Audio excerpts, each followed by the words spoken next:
Hello, welcome back to the channel. Today, we're diving right into how you can use TODOIST for personal finance management in 2025. Firstly, we need to create a new project specific for personal finance. Navigate to the left-hand sidebar, click on plus Add Project, name it Personal Finance, and select a color.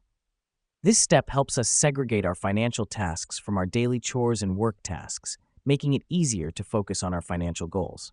Now that we've done that, let's add tasks under this project. Click on Add Task and start entering all your recurring financial obligations, such as rent, utilities, and subscriptions. Remember to set due dates for these tasks so you never miss a deadline. The reason we do this is to ensure that we stay organized and on top of our financial obligations. Next up, let's use labels for categorizing our expenses. Click on the Labels icon and start creating labels such as bills, groceries, entertainment, and so on. Assign these labels to your tasks. This helps us because it allows us to see where our money is going and plan our spending more effectively. Now, let me explain why the next step matters. We should be using Todoist's priority levels to rank our financial tasks in order of importance.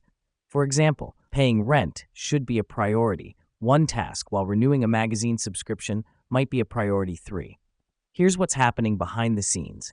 By prioritizing our tasks, we ensure that we're taking care of the most pressing financial matters first. Lastly, it's important to review your personal finance project regularly. Utilize Todoist's filters to check your upcoming tasks, gauge your spending, and reassess your priorities. The reason we do this is to stay proactive about our finances and make informed decisions about our spending. And there you have it, a simple, organized way to use Todoist for managing your personal finances. Remember, the key to successful personal finance management is staying organized and consistent. Thank you for watching, and until next time, happy tasking.